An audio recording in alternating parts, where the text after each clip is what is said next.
Bueno, en realidad, ¿cierto? Yo voy a hablar del proyecto educativo, voy a hacer una visión general. Entonces, lo primero, yo puse ahí una aseveración que le escuché a alguna insigne profesora de didáctica de las matemáticas. Dice que todos podemos aprender. Y nuestro modelo curricular, por resultados de aprendizaje y competencia, busca eso, ¿ya? Es decir, la educación es un tema que es complejo, y no es porque sea difícil, sino porque muchos factores intervienen en él. Por lo tanto, cuando uno planifica, porque yo por eso me dediqué a esto, porque en esta área todo resulta, porque es cuando uno se imagina cómo va a ser el proceso. Entonces, nuestra concepción es que todos pueden aprender. Entonces, la Mafalda, yo sé que no se pone bonito en las presentaciones, pero como a mí me gusta lo puse, dice, a veces se gana, a veces se pierde, pero siempre se aprende. El aprendizaje, entonces, en este caso, no está centrado netamente en los contenidos. El contenido es una materia para algo. Como decía Daniela hace un rato, ¿cierto? Nosotros necesitamos determinar qué es lo que queremos que los estudiantes hagan con eso que yo les voy a enseñar. Pero lo que yo les voy a enseñar no es el contenido, sino que es el desempeño, lo visible, qué va a hacer el estudiante con esa materia que yo le voy a pasar, diciéndolo en lenguaje como antiguo. Entonces, nuestro modelo curricular es un modelo que se llama por resultados de aprendizaje y competencia. ¿Y por qué? Pues así, porque de alguna manera se ha hecho una adaptación al modelo de competencia, porque es muy difícil y muy caro poder entonces evaluar por competencia. Definiciones de competencia hay muchas. Ya nosotros en la universidad y fundamentalmente en la dirección de docencia hemos optado por volver a la fuente y tomamos algunas significaciones desde Tobón, que es quien plantea esto. Y ahí yo puse dos. Dice, una competencia implica un comportamiento evidenciable. Por lo tanto, cuando ustedes planifiquen su clase, planifiquen o les toca hacer un programa, ustedes tienen que decir, por ejemplo, si ustedes quieren que el alumno comprenda, ya, pero ¿cómo? Tienen que pensar siempre cómo lo voy a evaluar. ¿Qué tiene que hacer el alumno para saber o para que quede en evidencia su comprensión? Porque no le podemos poner en las manos a ver si comprenden o no. Entonces es un comportamiento evidenciable de pensamiento complejo. Eso también es otra cosa súper importante. Nuestros estudiantes son como un computador. Entonces depende del usuario, pero el sistema operativo está ahí. Entonces, ¿qué es lo que yo quiero gatillar en ellos? Eso es lo que tengo que poner. Nuestros estudiantes, si llegaron a la universidad, están ubicados, ¿cierto?, en la escala de aprendizaje y cognitivamente en la escala superior. ¿Ya? Entonces, una actuación idónea que emerge en una tarea concreta, en un contexto con sentido. Ya lo decía nuestro director de docencia. Entonces, para que tenga sentido para el estudiante, él tiene que estar en conocimiento. Entonces, si yo le hago álgebra 2 años y después no ocupa el álgebra, porque por ejemplo para sacar una matriz yo aprieto ahora un botón, no necesito. Hoy día a nadie se le ocurriría enseñar a programar para usar un computador. Sin embargo, el cálculo tiene algunas funciones que son de aprendizaje, que es generar un pensamiento deductivo, por ejemplo, ¿ya? Entonces se trata de un concepto asimilado con propiedad y el cual actúa para ser aplicado en una situación determinada de manera suficientemente flexible como para proporcionar soluciones variadas y pertinentes. ¿Ya? Entonces es un comportamiento amplio, evalúa, diseña, planifica, detecta errores. Y luego, ¿cierto? Eso es Bogoya, y luego una capacidad para el desempeño de tareas relativamente nuevas, en el sentido de que son distintas a las tareas de rutina que se hicieron en clase o que se plantean en contextos distintos de aquellos en los que se enseña. Eso es Vasco 2013. Ahora, como decíamos, este modelo es un modelo que tiene un contexto. Ya, yo soy profesora de filosofía y aquí se me salió los profesores de filosofía que soy. Cuando uno está educando a alguien, eso tiene un origen antropológico. Es decir, cuando yo voy a una sala de clases, yo tengo un concepto abstracto que a veces no siempre somos conscientes de quiénes son estos estudiantes, ¿ya? Entonces, nosotros en la Universidad Católica tenemos un concepto antropológico y es lo que puse yo entre paréntesis, es una imagen del hombre. Pero nosotros los vemos a ustedes y vemos a nuestros estudiantes como una persona humana. Es decir, no es lo mismo decir hombre, ser humano, que persona humana. Bueno, y esto viene a raíz, ¿cierto?, de la vertiente católica que declara esta universidad.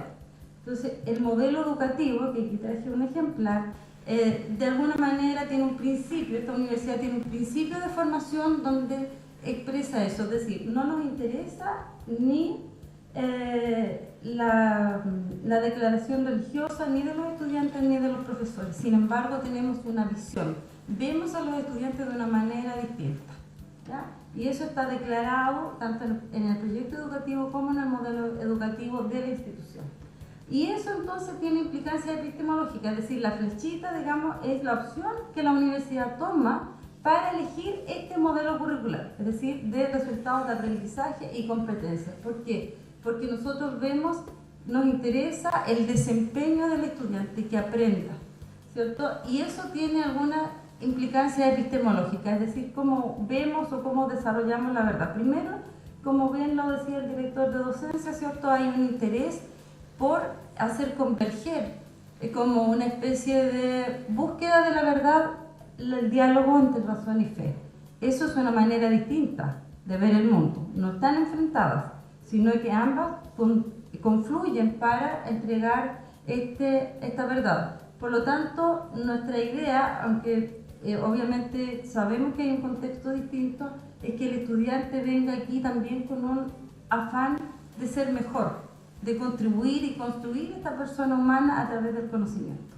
Y en el aula eso obviamente tiene implicancias didácticas, porque yo no veo, porque aquí es como Aristóteles y Platón, veo el vaso medio lleno o lo veo medio vacío. Aristóteles decía que había que poner, ¿cierto?, cosas en el vaso. Yo que sé, le pongo algo, el recipiente está vacío. Sin embargo, el modelo, digamos, de resultados de aprendizaje y competencia ve el vaso lleno. Lo que yo tengo que hacer solamente es con la pregunta correcta, ¿cierto?, poder sacar esto que ya está allí. Entonces, eso implica que, por ejemplo, ¿cierto?, nuestras metodologías debieran ser metodologías activas, metodologías colaborativas, donde no soy yo, porque ya nosotros tenemos sumamente claro las credenciales de nuestros profesores. Lo que queremos es que eso ayude a nuestros estudiantes a evidenciar algunos comportamientos que es lo que está propuesto en los programas de actividades curriculares.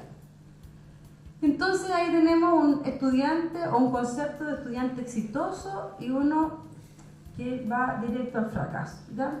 Y obviamente, bueno, esto solo voy a decir de pasada, pero hay muchos estudios, ¿cierto?, que hablan que el éxito o el fracaso de nuestros estudiantes depende de las expectativas que los profesores tengamos respecto de ellos. Hay estudios que a mí me han dejado perpleja, pero que los he leído, y que dicen que si tú le preguntas a los profesores, docentes o lo que fuere, ¿cuáles son las razones por las cuales los alumnos aprenden? El 100% de las razones que los profesores dan son atribuibles a cualquier otro variable que no son ellos.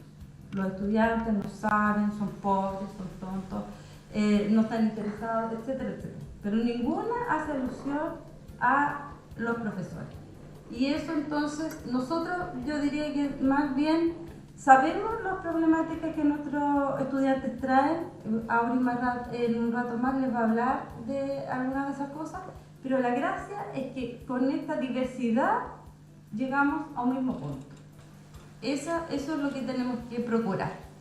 Y bueno, ahí todo, entonces yo quise ver, este estudiante viene, como dicen ahora, viene como a cachar. No siempre vienen así como convencidos vocacionalmente de lo que quieren hacer es eso. Pero todos estamos alrededor de ellos justamente para mostrarles el mundo, para que ellos puedan incorporar cosas, porque las dificultades de los estudiantes no son, o sea, son de tipo cognitivo, porque todo es conocimiento, pero porque no tienen muchas veces con qué relacionar lo que yo les estoy enseñando. O sea, si yo estoy hablando de física cuántica y tú, un pésimo profesor de física, no sabe nada de física, entonces a qué lo va a relacionar para incorporarlo en su sistema. Bueno, y ahí en el aula, ¿cierto? Nosotros diríamos que podríamos estar, quisiéramos que nuestras aulas fueran así como la de la derecha, ¿cierto? Para mí, la derecha y izquierda para ustedes. Pero tenemos la otra sala, siempre. Entonces, la educación es así. Entonces está lo que nosotros pensamos, este alumno promedio, no es un alumno ideal, es un alumno eidético, porque es un alumno promedio, que nosotros creemos que en 45 minutos, en una hora, en 3 sesiones va a aprender determinadas cosas. Pero la verdad es que nos encontramos con, y bueno, puse esta aula porque se supone, ¿cierto?, que en este modelo uno debiera tener algunas condiciones ideales. Solo quise hacer una metáfora ahí, que no necesariamente son, digamos, las instalaciones, yo creo que es lo que menos importa. Pero finalmente también nuestros estudiantes están acostumbrados a un paradigma que es difícil de romper también. Los profesores a veces son mucho más proactivos que los estudiantes. Bueno, y aquí traje algo absolutamente aterrizado. ¿Cómo se hace esto? Y aquí traje la parte superior de un programa de actividad curricular, donde ustedes lo van a recibir seguramente. Puse uno así no muy tradicional, Body Combat, vamos a enseñar aquí. Ya entonces tiene la identificación de la actividad curricular, el nombre en inglés, un código que en este caso no está porque lo tomé de un programa que yo tuve que revisar, y luego que yo lo reviso se codifica y eso lo hace único, y luego se establecen las horas de docencia directa y de docencia indirecta y la cantidad de créditos SST. Como no todas las casas de estudio lo tienen, yo les voy a explicar. Entonces, ¿qué es un crédito de la actividad curricular? Bueno, aquí todavía existen algunos programas sí, que no están en este acreditaje, que están en el crédito de la Universidad Católica, y que como, bueno, no voy a decir cómo estudiamos, porque ahí ustedes son bastante más jóvenes que yo, pero que antes se estudiaba, tú venías a clase 1 hora y esa asignatura o ramo, como decíamos antes, valía un crédito. Si venías 2, valía 2 créditos. En este caso, los créditos, ¿cierto?, de las actividades curriculares, que son actividades curriculares, le decimos aquí a los ramos, asignaturas, como ustedes le quieran llamar, pero que no siempre son clases, sino que puede ser una práctica, puede ser un laboratorio, todo lo que sea susceptible de poner nota, por decirlo de alguna manera. Entonces, ¿qué es un crédito? El crédito en este caso es la valoración en créditos SST Chile, es lo que ha adoptado la Universidad Católica de la Santísima Concepción, que significa Sistema de Créditos Transferibles. ¿Qué es lo que hace este sistema de créditos? Toma todas las clases de todas las universidades y hace que lo que hace un estudiante aquí y lo que hace un estudiante en cualquier otra universidad pueda ser comparable. Es decir, como que convierte todo a una misma moneda de cambio. Eso permite entonces poder reconocer aprendizaje en otras casas de estudios, eso permite poder establecer que una actividad curricular de cálculo debe tener un ramo, o sea, un rango de carga. Y eso, bueno, por supuesto que los créditos, si uno los ve de manera como columna, entonces en un semestre uno dice, este es el ramo que es más importante porque valora la carga de trabajo del estudiante, lo que significa que los componentes del crédito son las horas. Las horas se componen en horas directas, que son las horas de clase, las que están expuestas, digamos, el estudiante a la clase que viene con ustedes. O si es práctica, las horas que están en práctica. También está compuesta, eso se suman las horas de docencia indirecta, es decir, la cantidad de horas a la semana que el estudiante debe dedicar a estudiar para mi actividad curricular. No se rían, pero debería ser así, ¿cierto? Entonces, si yo tengo 2 horas de clase, ¿cierto? Y he determinado que de acuerdo a las actividades que están programadas, valga la redundancia, en el programa de actividad curricular, el estudiante debiera dedicar 4 horas a trabajar en mi asignatura, es una proporción casi del doble, es decir, el estudiante debiera estudiar más fuera de la clase que lo que está conmigo. Eso tiene implicancias también, por ejemplo, y pesos en la evaluación.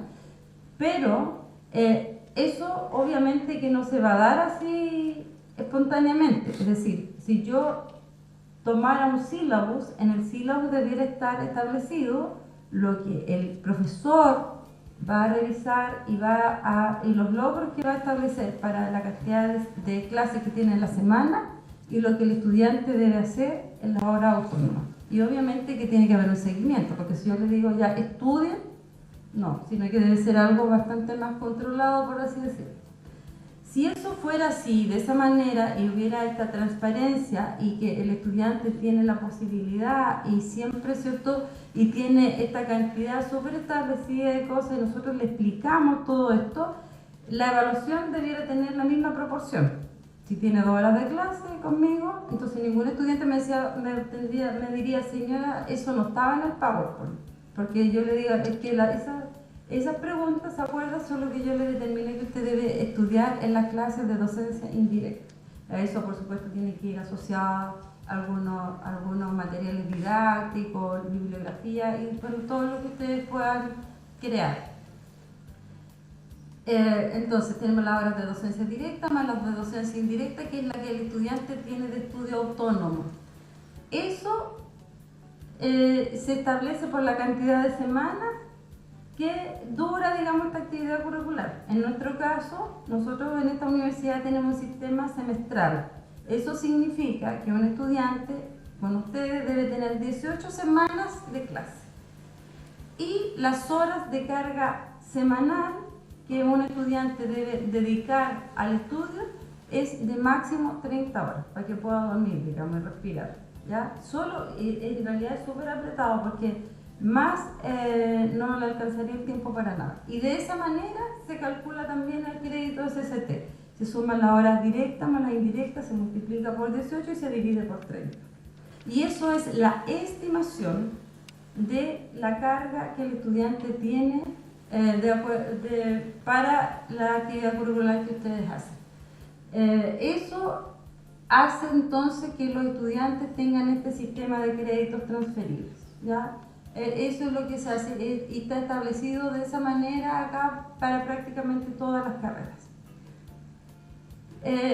¿Qué propicia? La movilidad, ¿cierto? Esto también el poder establecer generalmente, por ejemplo, las actividades curriculares tienen mayor cantidad de docencia indirecta que directa. Eso significa que esto es muy coherente con el sistema curricular que nosotros hemos elegido de resultado de aprendizaje y competencia, porque como ya lo hemos dicho Daniel y yo, la idea es que los desempeños a lograr el sentido tiene que ser del estudiante. ¿Ya? Entonces, eso es lo que significa el sistema de créditos transferibles, que es lo que pesa, si la asignatura que ustedes tiene 5 créditos, eso es lo que significa. ¿Ya? Entonces, se supone que aquí está valorado todo lo que el estudiante hace, no solamente lo que hace en la clase. Y además de eso, debe ser una carga de trabajo constante, no que se sobrecargue en la época de certámenes o de trabajo de fin de semestre, sino que debe ser más o menos equilibrado. Bueno, y eso hace entonces que, como esto es un sistema, yo voy a terminar diciendo que el broche de esto es la evaluación en 360 grados. Es decir, una evaluación real que ojalá propicie y fomente la autoevaluación, que no significa de qué nota te pondría, sino que de acuerdo a determinar algunos parámetros de evaluación que sean los mismos para el profesor, para los compañeros y en la coevaluación y para sí mismo, que ellos puedan adjuntar evidencia u otras cosas. ¿Ya? Eso es más o menos a grandes rasgos lo que yo les puedo contar. Bueno, y cualquier otra cosa que ustedes quieran saber, está este modelo educativo que establece algunos parámetros macro donde están algunas de las cosas que yo les he dicho. Y, ¿cierto? Ahí está mi nombre, mi correo electrónico y mi anexo, por si ustedes tienen alguna duda o consulta. Pero antes de eso les voy a adelantar lo que siempre me preguntan. Entonces me dice, ¿qué del programa podemos cambiar? Lo último que les voy a contar es casi anecdótico, pero tiene que ver con el sistema de aprobación de las carreras acá. Cuando alguna unidad académica diseña una carrera, diseña el todo, ¿ya? Y ahí también van los programas de actividades curriculares. Eso se presenta al Consejo Superior, que es la máxima entidad colegiada de la universidad, y ahí se aprueba. Por lo tanto, el programa que ustedes usan, el oficial, está aprobado por el Consejo Superior. Eso quiere decir que es como ley, y por lo tanto yo no puedo andar cambiando la ley de acuerdo a lo que a mí me convenga. Entonces, hay algunas cosas que sí, hay un proceso de actualización de programas, y ahí se pueden cambiar algunas cosas, pero los contenidos se establecen en grandes unidades temáticas, por lo tanto ahí ustedes tienen algún rango de libertad, y en la bibliografía, pero los resultados de aprendizaje, por ejemplo, o la competencia a la que la actividad curricular tributa, no puede ser cambiada ni modificada en ninguno de sus aspectos, ¿ya? Porque es el perfil de egreso de una carrera es el compromiso que la universidad tiene de formación con la sociedad y con el estudiante que tenemos. Sabemos que no tenemos el óptimo en los programas de actividades curriculares. Por eso yo los invito, que yo estoy a cargo de eso, del diseño y todo, que ustedes manifiesten, ¿cierto?, a las autoridades pertinentes, jefes de carrera, jefes de departamento, algunas mejoras que se pudieran hacer respecto de las actividades curriculares, y hay una manera de hacerlo, pero no hay, digamos, esta autonomía de crear un nuevo programa o de crear algunas cosas. Y por supuesto el tema, ustedes saben que, por ejemplo, la bibliografía es compleja, porque uno de los parámetros de acreditación es la bibliografía que está declarada en los programas. Por lo tanto, si ustedes la quieren modificar, deben actualizar el programa declarando esta nueva bibliografía. La idea de esto es que el proceso sea transparente y conocido por todos. Es como, yo siempre digo que esto es como dar el examen de conducción. Todos sabemos lo que nos van a preguntar y cómo es el examen, y no por eso es más fácil, pero sí todos lo conocemos. Entonces, esa es un poco la idea y la invitación al trabajo que ustedes tienen con los estudiantes. Bienvenido, la tarea es ardua, pero seguramente se van a sentir muy reconfortados, porque gracias a lo que ustedes hagan, van a ver cómo es posible que esos estudiantes que recibieron en un estado seguramente que les faltaba mucho, se van a emocionar con los logros que ustedes van a lograr. Y todos nuestros compromisos se cumplen, por supuesto, a través de lo que ustedes hacen en el aula. Porque, como yo les decía, mi parte es, entre comillas, fácil, porque es la planificación. Y ahí todo resulta. Pero otra cosa es lo que ustedes hacen en el aula. Así que muchas gracias por haber acogido este llamado de formación de estos jóvenes que ojalá tomen este desafío no como una herramienta de trabajo, sino como una mejora para el país y para sus vidas. Así que gracias. No sé si hay alguna pregunta.